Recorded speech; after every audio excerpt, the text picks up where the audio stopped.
تم سب کچھ جانتے ہو اور اب کہہ رہے ہو ہمیں اس بارے میں کچھ معلوم نہیں۔ میری عورت یقیناً تم لوگوں کے پاس ہی ہے۔ وہ بھائی کہنے لگا اگر تمہیں ہم پر شک ہے اور ہماری بات پر یقین نہیں تو آؤ ہمارے ساتھ بادشاہ کے پاس چلو تاکہ وہ اس معاملے کا بھی فیصلہ کرے۔ اب وہ شخص بھی ان کے ساتھ چل پڑا۔ چلتے چلتے وہ ایک شہر میں پہنچ گئے۔ ایک گلی میں انہوں نے ایک شخص سے پوچھا یہ رمضان خان کا گھر کہاں ہے؟ اس نے ساتھ والے گھر کی طرف اشارہ کیا۔ اسی وقت ایک گھر سے ایک شخص نکلا اور کہنے لگا رمضان خان میں ہوں، بولو کیا بات ہے؟ وہ چاروں بھائی کہنے لگے کل رات تم ہمارا گھوڑا لے آئے تھے، وہ ہمیں واپس کر دو۔ رمضان خان کہنے لگا میں اپنے گھر پر ہوں، تم لوگ پاگل ہو، احمق ہو، بھلا میں کیسے تمہارا گھوڑا لے گیا؟ وہ بھائی کہنے لگے اگر تمہیں انکار ہے تو چلو بادشاہ کے پاس چلو۔ اب یہ سب بادشاہ کے دربار میں پہنچ گئے۔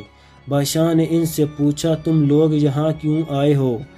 کیا بات ہے؟ انہوں نے کہا ہم انصاف کے لیے بادشاہ کے حضور پیش ہوئے ہیں۔ پھر سب نے بادشاہ کو تمام بات باری باری بتا دی۔ اونٹ کے مالک نے کہا جناب ان لوگوں نے پہلے میرے گمشدہ اونٹ کے متعلق تمام باتیں درست بتائیں اور پھر کہتے ہیں ہم نے اسے نہیں دیکھا۔ اونٹ کو چورانے والے یقیناً یہی لوگ ہیں، مجھے انصاف چاہیے۔ دوسرا شخص کہنے لگا میری بیوی رات کو گھر سے نکلی ہے اور ان لوگوں نے اس کے بارے میں بالکل صحیح معلومات دی اور ساتھ ہی کہتے ہیں کہ ہم نے اسے نہیں دیکھا۔ میری بیوی کو اغوا کرنے والے یہی چاروں ہیں اور کوئی نہیں۔ بادشاہ نے ان چاروں سے پوچھا تم لوگ اپنی صفائی میں کیا کہنا چاہتے ہو؟ ان بھائیوں نے جواب دیا حضور ہماری بات پہلے توجہ سے سن لیں، رات کو رمضان خان نے ہمارا گھوڑا چوری کر لیا۔ ابھی وہ اتنا ہی کہہ پائے تھے کہ رمضان خان نے کہا جناب اعلیٰ مجھے اس کے متعلق بالکل علم نہیں، مجھے یہ لوگ بلا وجہ پکڑ لائے ہیں۔ اب بادشاہ نے ان چاروں بھائیوں سے پوچھا یہ بتاؤ جب رمضان خان گھوڑا چوری کر کے لے جا رہا تھا تو تم میں سے کس نے اس کو دیکھا؟ وہ بھائی کہنے لگے حضور ہم میں سے کسی نے اسے نہیں دیکھا۔ پھر بادشاہ نے غصے میں کہا جب تم لوگوں نے اسے دیکھا ہی نہیں تو اس پر جھوٹا الزام کیوں لگاتے ہو؟ اور یہ جو دوسرے لوگ تمہیں اپنے مقدموں میں ملزم ٹھہرا رہے ہیں اس کی صفائی میں تم کیا کہنا چاہتے ہو؟ ان چاروں بے وقوف بھائیوں نے کہا حضور یہ لوگ ہم پر تہمت لگا رہے ہیں، ہم مجرم نہیں، دراصل ہم علم غیب جانتے ہیں، ہمیں سب کچھ اسی علم کے ذریعے معلوم ہوتا ہے۔ بادشاہ نے کہا اگر ایسا ہے تو میں تم لوگوں کا امتحان لوں گا اور دیکھوں گا کیا واقعہ تمہیں علم غیب آتا ہے یا تم باتیں بنا رہے ہو۔ اس کے لیے میں ایک چیز کو دوسری چیز کے اندر چھپا کر رکھوں گا، اگر تم لوگوں نے صحیح بتا دیا تو میں سمجھوں گا کہ تم لوگ واقعہ علم غیب جانتے ہو اور بے قصور ہو۔ پھر بادشاہ نے ایک انار منگوایا اور اسے صندوق میں بند کر کے ان سے پوچھنے لگا بتاؤ اس صندوق کے اندر کیا چیز ہے؟ وہ چاروں بھائی ایک دوسرے کا منہ دیکھنے لگے۔ سب سے بڑے بھائی نے کہا کوئی گول گول سی چیز ہے۔ دوسرے بھائی نے کہا اس کے سر پر کوئی چھوٹا تاج بھی ہے۔ تیسرا کہنے لگا اس کے بیج میں دانے دانے ہیں۔ چوتھے نے کہا کیوں نہیں کہتے کہ صندوق میں انار ہے؟ اب بادشاہ کو یقین ہو گیا کہ یہ چاروں بھائی سچے ہیں اور یہ علم غیب جانتے ہیں۔ بادشاہ نے رمضان خان سے کہا کہ ان بھائیوں کا گھوڑا واپس کر دو یا اس کی قیمت ادا کرو، اور دوسروں سے کہا جاؤ تم اپنا اونٹ اور یہ اپنی بیوی کو تلاش کرے کیونکہ یہ بھائی واقعہ علم غیب جانتے ہیں۔ رمضان خان سے گھوڑے کی قیمت وصول کر کے ان چاروں بھائیوں نے اس رقم سے بھیڑ بکریاں خرید لی اور اپنے گھر کی طرف روانہ ہوئے۔ دوپہر کے وقت وہ ایک جنگل میں پہنچے، وہاں درختوں کا سایہ تھا اور ٹھنڈی ٹھنڈی ہوا چل رہی تھی۔ چاروں بھائی تھکن سے چور ہو چکے تھے، اسی لیے وہیں بے خبر ہو کے سو گئے۔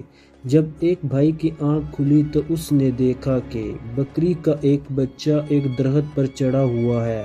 اور بھیڑیں گھاس کھاتے ہوئے منہ ہلا رہی ہیں۔ اس نے اپنے بھائیوں سے کہا چپکے سے اٹھ جاؤ۔ بھائی پوچھنے لگے کیوں کیا ہوا؟ اس نے کہا بکریاں ڈنڈے توڑ رہی ہیں اور بھیڑیں ہمیں مارنے کے لیے آپس میں مشورہ کر رہی ہیں۔ چاروں بھائی وہاں سے بھاگ نکلے اور بھیڑ بکریوں کو وہیں چھوڑ دیا۔ ایک بھیڑ نے ان کے پیچھے پیچھے بھاگنا شروع کر دیا تو ایک بھائی نے پتھر اٹھا کر بھیڑ پر دے مارا اور کہا بھائیو ایک کو تو میں نے مار دیا ہے، اب جتنی جلدی ہو سکے یہاں سے بھاگ چلو۔ جب وہ کافی دیر بھاگتے رہے تو تھک گئے اور ان کی سانسیں پھولنے لگی۔ بھاگتے بھاگتے وہ رکے اور ایک نے کہا گنتی کرو کیا ہم سب مکمل ہیں یا نہیں؟ یہ کہہ کر چوتھے نے گننا شروع کیا لیکن اپنے آپ کو گننا بھول گیا اور کہنے لگا ہم تو 3 ہیں، ہمارا چوتھا بھائی غائب ہے۔ دوسرے نے کہا ٹھہرو میں گنتی کرتا ہوں۔ پھر اس نے گنتی شروع کی، یہ 1، یہ 2، یہ 3، ہم میں سے واقعہ چوتھا بھائی غائب ہے۔ اسی طرح باری باری چاروں نے گنتی کی اور ہر ایک نے اپنے آپ کو نہیں گنا۔ وہ سمجھتے رہے کہ چوتھا بھائی کہیں گم گیا ہے۔ اسی دوران وہاں سے ایک گھڑ سوار گزر رہا تھا۔ جب اس نے ان بھائیوں کی یہ حرکت دیکھی تو سمجھ گیا کہ یہ کوئی اول درجے کے بے وقوف ہیں۔ اس نے کہا اگر میں تم لوگوں کی گنتی مکمل کر دوں تو مجھے کیا ملے گا؟ بھائی کہنے لگے پھر ہم سب تمہارے غلام بن جائیں گے، جہاں تم ہمیں لے جاؤ ہم تمہارے ساتھ جائیں گے۔ گھڑ سوار نے پہلے ایک بھائی کا ہاتھ پکڑا اور کہا یہ 1، پھر دوسرے کا ہاتھ پکڑا اور کہا یہ 2، اور اسی طرح گنتی مکمل کی۔ اس پر چاروں بھائی خوش ہو گئے اور کہنے لگے ہم آج سے تمہارے غلام ہیں۔ گھڑ سوار نے ان سے پوچھا تم لوگ ایسے بھاگ کیوں رہے تھے؟ انہوں نے ایک آواز میں کہا ہماری بکریاں ڈنڈے توڑ رہی تھیں اور بھیڑیں ہمیں مارنے کے لیے مشورہ کر رہی تھیں۔ گھڑ سوار نے ان سے کہا اب میرے ساتھ چلو تاکہ میں تمہاری بھیڑ بکریوں کے ساتھ صلح کروا سکوں۔ جب وہ جنگل کے قریب پہنچے تو راستے میں وہی بھیڑ وہاں مری پڑی تھی۔ وہ بھائی کہنے لگا یہی وہ بھیڑ ہے جو ہمیں مارنے کا منصوبہ بنا رہی تھی۔ جنگل میں پہنچ کر جب ان کی نظر بھیڑ بکریوں پر پڑی تو چاروں بھائی گھبرانے لگے۔ گھڑ سوار بھیڑ بکریوں کے قریب گیا اور ان میں سے ہر ایک کو سر پر تھپلی دی۔ پھر اس نے بھائیوں سے کہا اب بھیڑ بکریاں تمہیں کچھ نہیں کہیں گی۔ اس کے بعد اس نے کہا آؤ تم بھی میرے ساتھ چلو۔ گھڑ سوار بھیڑ بکریوں کو لے کر گھر پہنچا۔ چاروں بھائی بھی اس کے ساتھ تھے کیونکہ وہ اس کی غلامی قبول کر چکے تھے۔ اس نے ان چاروں بھائیوں کو اپنے سامنے کھڑا کیا اور سب کی ذمہ داری لگانا شروع کی۔ تم ریوڑ چرانے کے لیے جاؤ۔ دوسرے کو کہا تم بیل کے جوڑے کے لیے گھاس کاٹ کر لاؤ اور انہیں کھلاؤ۔ تیسرے سے کہا میری ماں بیمار ہے، تم اس کا خیال رکھو گے اور یاد رکھنا اس پر مکھی بھی نہ بیٹھے۔ اور آخری کو کہنے لگا تم گندم کی فصل کی کٹائی کر کے ایک جگہ سلیقے سے رکھ دو۔ مختلف کام ان چاروں بھائیوں کے سپرد کر کے گھڑ سوار اب اپنے کام اور کاروبار میں مصروف ہو گیا۔ جس بھائی کی ذمہ داری مکھی اڑانے کا کام تھا وہ ایک ڈنڈا لے کر جب گھڑ سوار کی ماں پر کوئی مکھی بیٹھتی تو وہ مکھی کو ڈنڈے سے مارتا اور بیچاری بڑھیا چیختی چلاتی رہی۔ 3-4 روز دن ڈنڈے لگنے کے بعد وہ بڑھیا بیچاری دم توڑ گئی اور اللہ کو پیاری ہو گئی۔ جب وہ بالکل خاموش اور ساخت ہو گئی تو اس نے سوچا کہ شاید یہ بڑھیا آرام کر رہی ہے۔ اس نے بڑھیا پر چادر ڈال دی اور خود ایک طرف ہو کر بیٹھ گیا۔ جس بھائی کے ذمہ بیل کو چارہ کھلانا تھا اس نے اپنے دل میں سوچا کہ یہ کام بہت مشکل ہے اور وہ یہ نہیں کر سکتا، لہٰذا اس نے فوراً دونوں بیلوں کو ذبح کیا اور ان کے منہ گھاس اور بھوسے سے گاڑ دیے تاکہ یہ خود کھاتے رہیں۔ گندم کی فصل پر جس بھائی کی ڈیوٹی تھی اس نے سوچا یہ بہت بڑا اور مشکل کام ہے، کیوں نہ ان دانوں کو بھون دیا جائے۔ یہ سوچ کر اس نے گندم کی فصل کو آگ لگا دی۔ اب چوتھا بھائی جو بھیڑوں کو لے کر گیا تھا وہ بھیڑوں کو چرا رہا تھا کہ اچانک وہاں بھیڑیے آ نکلے اور بھیڑوں کو ایک ایک کر کے کھانے لگے۔ اس نے سوچا کہ گاؤں کے کتے کتنے بھوکے ہیں اور لگتا ہے ان کے مالک ان کو کھانے کے لیے کچھ نہیں دیتے۔ اس نے بھیڑوں کو وہیں چھوڑا اور خود واپس گھر لوٹ آیا۔ دوپہر کو جب گھڑ سوار گھر پہنچا تو ایک بھائی سے پوچھنے لگا، کیا تم نے میری ماں کی اچھی طرح خدمت کی ہے؟ وہ بھائی کہنے لگا، جناب آپ کیا پوچھتے ہیں، جب سے آپ گئے ہیں وہ آرام کر رہی ہے۔ جب گھڑ سوار نے چادر اٹھا کر دیکھا تو ماں کا چہرہ خون آلود تھا اور وہ مر چکی تھی۔ گھڑ سوار اب رونے دھونے لگا اور سوچا کہ دوسرے بھائیوں کی بھی خبر لوں، نہ جانے انہوں نے کیا کیا گل کھلائے ہوں گے۔ جب اس نے بیل والے سے پوچھا کہ تم نے کیا کیا تو وہ کہنے لگا، ابھی تک بیلوں کے منہ بوسے میں ڈالے ہوئے ہیں تاکہ ان کے پیٹ اچھی طرح بھر جائیں، وہ تو خود ہی کھاتے جا رہے ہیں۔ جب گھڑ سوار نے دیکھا تو بیلوں کے سر کٹے ہوئے اور بھوسے میں دفن تھے۔ اس کے بعد اس نے فصل والے سے پوچھا، کیا تم نے فصل کی کٹائی کر دی؟ تو اس نے خوشی خوشی بتایا، مجھے خیال آیا کہ آپ کی ماں بوڑھی ہے، بھلا روٹیاں کہاں پکائے گی، میں نے گندم کو ہی بھون دیا۔ جب گھڑ سوار نے دیکھا تو اس کی پوری گندم کی فصل جلی ہوئی تھی۔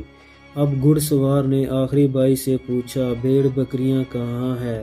تو وہ کہنے لگا، اس شہر کے کتے بہت بھوکے ہیں، آج تک میں نے ایسے بھوکے کتے نہیں دیکھے۔